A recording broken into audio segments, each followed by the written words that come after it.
पिछले साल इस टाइम पे जब मेरा बेटा तकरीबन 7 महीने का था और सर्दियां शुरू हो गई थी तो I had so many questions as a new mother. इसको कपड़े कितने पहनाने हैं कि ये ओवरहीट भी ना हो और इसका जिस्म गर्म भी रहे, नहलाना कितनी दफ़ा है क्योंकि जाहिर है रोज़ तो मैं खुद सर्दियों में नहाने वाली बंदी नहीं हूँ, मैंने उसको कैसे नहलाना था रोज़। ड्राई स्किन हो जाती है सर्दियों में, उसका क्या करना है। रात को सोते वक्त अगरचे एक लाइट वेट सा ब्लैंकेट में उसको थोड़ा बहुत देने की कोशिश करती थी, लेकिन वो जितना हिलता था वो हमेशा जब मैं देखती थी उतना ही होता था। उसका क्या करना है और स्पेशली अगर मैं उसको कहीं थोड़ी देर के लिए बाहर लेके जा रही हूँ तो किस तरह मैक्सिमम तरीके से अच्छी तरह कवर करना है ताकि ठंड ना लग जाए। तो इस वीडियो में मैं उन्हीं सब क्वेश्चंस के आंसर्स करने की कोशिश करूंगी उस सबसे जो मैंने सीखा है। सबसे पहले सर्दियों में बच्चों को कपड़े पहनाने से मुतालिक बात करते हैं। हमेशा बच्चों को हैवी क्लॉथ्स पहनाने के बजाय यानी बहुत गर्म कपड़े पहनाने के बजाय लेयरिंग का कॉन्सेप्ट याद रखें। रूल ऑफ थंब ये है कि जितनी लेयर्स आपने पहनी हुई है, यानी कि अगर आपने एक हाईनेक, एक शर्ट और ऊपर एक जैकेट पहनी हुई है यानी 3 लेयर्स आपने पहनी है, तो बच्चे को 4 लेयर्स की ज़रूरत है।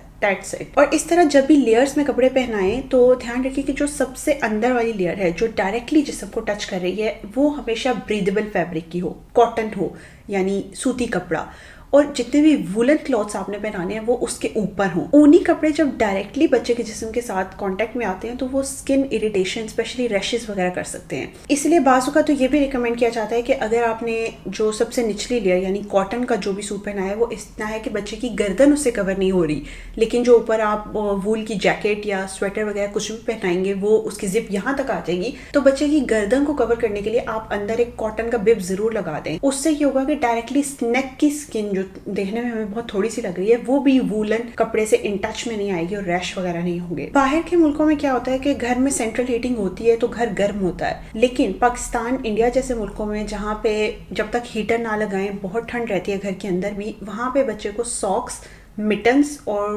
टोपी सर पे पहनाना बहुत ज़रूरी है क्योंकि एक्सट्रीमिटीज़ यानी हाथ पाँव हमारी बॉडी के वो हिस्से हैं जहाँ से सबसे ज़्यादा हीट लॉस होता है, तो इनको जितना हो सके कवर रखने की कोशिश करें। लेकिन साथ ही ये भी ध्यान रखें कि बच्चे को इतने ज़्यादा कपड़े ना पहना दें कि उसको पसीना आना शुरू हो जाए। जब भी आपने चेक करना हो तो अपने हाथ की बैक बच्चे की गर्दन पे, कमर पे या फिर उसके पेट पे लगा के चेक करें, हाथ पाँव को नहीं, क्योंकि वो तो ऑफकोर्स ज़्यादातर केसेस में ठंडे ही मिलते हैं। ये बॉडी के एरियाज वो हैं जो अगर ठंडे हैं तो इसका मतलब है कि बच्चे को ठंड लग रही है और उसको मजीद कवर करने की ज़रूरत है। और इसी तरह जब आप बच्चे का डायपर चेंज कर रहे हो तो कहने की ज़रूरत नहीं है, बट हमेशा गर्म पानी यूज़ करें। मैं अक्सर ये करती थी कि पानी पहले खोल दिया, अक्सर गर्म पानी आने में टाइम लगता है, 20-30 सेकंड पानी चल गया, गर्म पानी आ गया, उसके बाद मैं उसे वॉशरूम में लेके जाती थी ताकि इतनी देर ये भी ना हो कि मैंने उसे नंगा रखा है तो उस टाइम पे ठंड लग जाए या फिर पहले मुझे थोड़ा बहुत ठंडा पानी यूज़ करना पड़े। It's just something I have tried.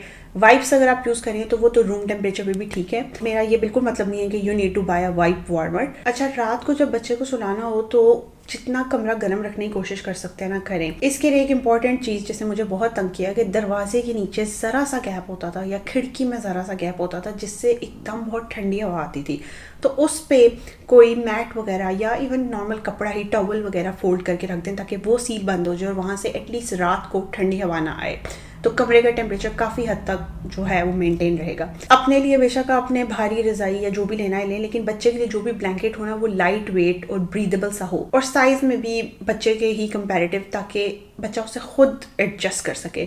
उसने रोल होना हो, इधर उधर होना हो तो वो आराम से हो सके, ये ना हो कि कंबल या रज़ाई इतनी भारी हो कि बच्चा उसमें हिले ना सके। और कंबल के बारे में हमेशा ध्यान रखें कि कंबल स्पेशली बच्चे के चेहरे को कवर ना करे। चेहरा हमेशा खुला होना चाहिए ताकि सिड्स या किसी भी किस्म की सफोकेशन का रिस्क ना हो। और रात को अगर आप चाहें तो टोपी उतार भी सकते हैं अगर किसी हद तक टेम्परेचर मेंटेन हो गया है। और बेड पे जिस जगह बच्चा सोता है उसको पहले से गर्म करने के लिए एक टिप जो मैंने बहुत अच्छी कहीं पढ़ी थी कि हॉट वाटर बॉटल वहाँ पे रखें। मैंने ये खुद कभी अप्लाई नहीं की, so I have no experience, but just telling कि अगर आपको लगे कि इतनी ठंड है कि और बच्चा कंबल भी सही से नहीं लेता है तो बोतल में पानी गर्म करके सोने से 1-2 घंटा पहले बॉटल वहाँ पे रखेंगे तो काफ़ी हद तक गर्म हो जाएगा। अब तो खैर इलेक्ट्रिक बेड हीटर्स भी आ गए। हीटर से याद आया कि कमरे में अगर आपने हीटर लगाना है तो ऑयल हीटर इज़ प्रेफरेबल कि वो कमरे को स्लोली गर्म करता है और फिर अगर वो बंद भी कर दें तब भी उसकी गर्माइश ज़्यादा देर तक रहती है बेनिस्बत रॉड हीटर के, रेडिएंट हीटर के या इलेक्ट्रिक हीटर के। और जो भी हीटर यूज़ करें उसको प्लीज़ बच्चों की पहुंच से दूर रखें। मुझे लगता था कि मेरा बेटा जो है वो अभी मूव नहीं कर रहा 6 महीने का, लेकिन मुझे नहीं पता चला कब एकदम ही उसने क्रॉलिंग शुरू कर दी कुछ हफ्तों के बाद, and it was just so dangerous कि वो हीटर के बिल्कुल आगे जाके खड़ा हो जाता था। तो हीटर जब भी लगाएं मेक श्योर कि वेंटिलेशन भी अच्छी हो,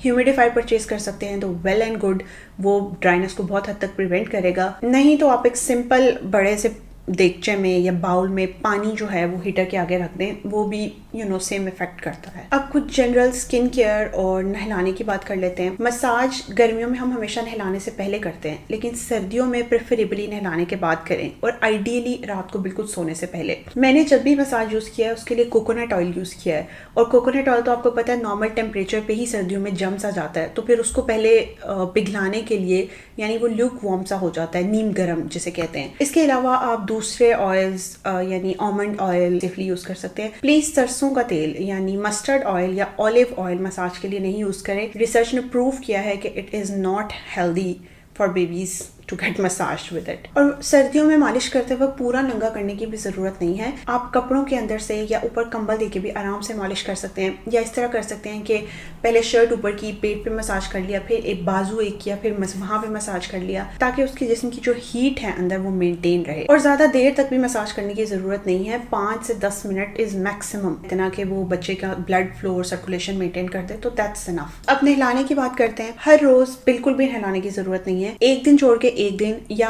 हफ्ते में 2-3 मरतबा अगर आपने नहला लिया तो दैट्स इनफ। नहलाने का पानी जो हो वो नीम गर्म हो, ना तो बहुत ज़्यादा ठंडा हो, ठंडा तो ऑफ कोर्स नहीं होगा, मैं ये क्या कह रही हूँ, मेरा कहने का मतलब था कि बहुत ज़्यादा गर्म ना हो, क्योंकि एकदम जब बहुत ज़्यादा गर्म पानी जिस्म से कांटेक्ट में आए तो सडन रैशेस का खतरा हो सकता है। मुझे पता है पेरेंट्स डेफिनेटली हाथ से चेक कर लेते हैं, लेकिन फिर भी ज़्यादा गर्म ना हो, वो आपको कंफर्टेबल लगना चाहिए। और आइडियली अगर आप थर्मामीटर खरीद सकते हैं तो दैट्स बेस्ट। मैंने कभी नहीं खरीदा because I would just trust my self कि अगर मुझे ठीक लग रहा है तो इतना ही बच्चे के लिए भी ठीक है। नहलाने का जो टाइम है वो भी जितनी जल्दी हो सके उसको रैप अप करने की कोशिश करें। अननेसेसरीली बाथ टाइम को फन बनाने के लिए उसको लंबा ना करें, 5 से 7 मिनट इज इनफ। नहलाने से पहले कोशिश करें कि आपने सारी नहलाने की तैयारी करके रखी हो। वॉशरूम आमतौर पर टाइल्स की वजह से या अक्सर रोशनदान की वजह से बहुत ठंडा होता है बाकी घर के निस्बत, तो जो बहुत छोटे बच्चे हैं लाइक 3-4 महीने के या उससे छोटे बच्चे, उनको तो आप कमरे में ही नहला लें, लाइक एक बाथ टब लेके या इवन स्पंज बाथ वगैरह दे दें। लेकिन बड़े बच्चों को जब आप वॉशरूम में लेके जाएं तो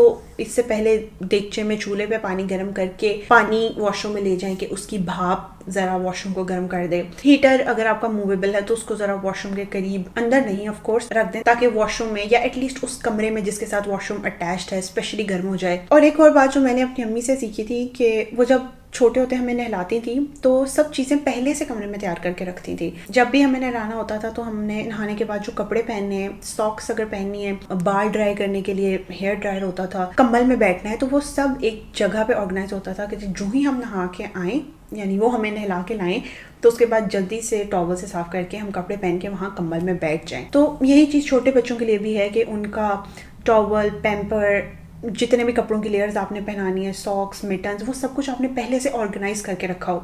ये ना हो कि आप बच्चे को टॉवल में लपेट के ले आए और फिर बच्चा जो है वो बेड पे पड़ा है और आप चीज़ें इधर उधर ढूंढ रही हैं। और अगर हो सके तो बच्चों के कपड़े लाजमी इस्त्री कर लें, इसलिए नहीं कि बच्चों ने किसी फंक्शन में जाना है, इसलिए कि जब आपने फ्रेशली कपड़े प्रेस किए हों तो उनके अंदर भी एक वार्मथ होती है जो बच्चे को directly right at the moment transfer हो सकती है। बच्चों के, स्पेशली छोटे बच्चों के कुछ हिडन स्पॉट्स होते हैं, जैसे ये उंगलियों के दरमियान वाली जगह हो गई, चिन पे जहाँ बहुत ज़्यादा फोल्ड्स होते हैं, ये आर्म पिट्स या टोज़ के दरमियान में जगह, तो नहलाते हुए इनका ख़ास तौर पे ख्याल रखें बिकॉज बाज़ ओवर हीटिंग की वजह से यहाँ पे बहुत पसीना आ जाता है, स्पेशली जहाँ बॉडी में फोल्ड्स हों, तो उसको साफ़ करते रहना बहुत ज़रूरी है, वरना ऑफ कोर्स इन्फेक्शन वगैरह हो सकती है और बच्चा इरिटेट तो होता ही है। और स्पंज बाथ्स की मैंने बात की तो वो नॉर्मली न्यूबॉर्न बच्चों को तो आप डेली दे सकते हैं, और जो थोड़े बड़े बच्चे भी हैं उनको जिस दिन आपने नहीं नहलाया उस दिन स्पंज बाथ ये होता है कि गर्म पानी लेके स्पंज जिससे हम बर्तन साफ़ करते हैं, ऑफ कोर्स वो वाला नहीं, साफ स्पंज,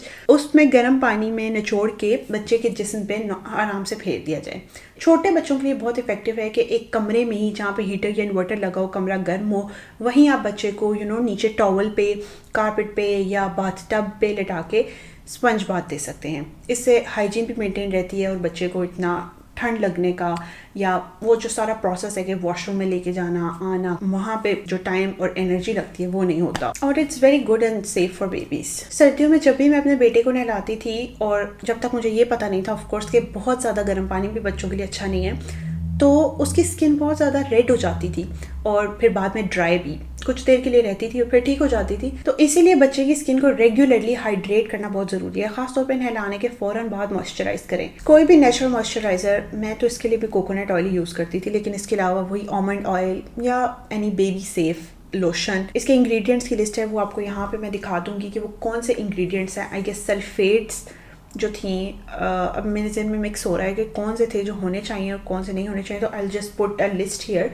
कि these are be safe and these are 2 ingredients जो कि नहीं होने चाहिए। मैंने 2-3 डिफरेंट प्रोडक्ट्स ट्राई किए हैं, लेकिन मैं कोई भी रिकमेंड इसलिए नहीं कर रही, मतलब नाम इसलिए नहीं ले रही, बिकॉज हर बच्चे की स्किन डिफरेंट होती है। तो आप कभी भी यकीन से नहीं कह सकते कि ये जो ब्रांड मैंने यूज़ किया है यही सब यूज़ करो, ये सबके लिए सेफ है। जो भी ब्रांड यूज़ करें उसका हमेशा पहले पैच टेस्ट करें कि थोड़े से एरिया पे उसको लगाएं और कुछ घंटे लगा रहने दें और देखें कि कोई रेडनेस, इचिंग, इरिटेशन ना हो, तो फिर उसके बाद आप उसको सारी बॉडी पे इजीली अप्लाई कर सकते हैं। ये होंठ फट रहे हैं या चीक्स बहुत चैप्ट हो रहे हैं, तो उसके लिए आप बेबी वैसलीन, बेसिकली जो पेट्रोलियम जेली होती है, या घी भी लगा सकती हैं। सर्दियों में जब बच्चों को बाहर लेके जाना हो तो कपड़ों के लिए वही लेयरिंग का रूल है। मैं क्या करती हूँ कि सबसे नीचे कॉटन की एक वेस्ट या बॉडी सूट होता है, फिर उसके ऊपर फ्लीस पजामाज और इवेंचुअली ऊपर एक जैकेट, साथ में ऑफ कोर्स मिटन्स मैं इतना नहीं पहनाती बिकॉज मुझे लगता है हाथ उसके ठीक ही रहते हैं, और टोपी जिसके लिए उसे बहुत लड़ना पड़ता है कि बेटा प्लीज़ इसको उतारना मत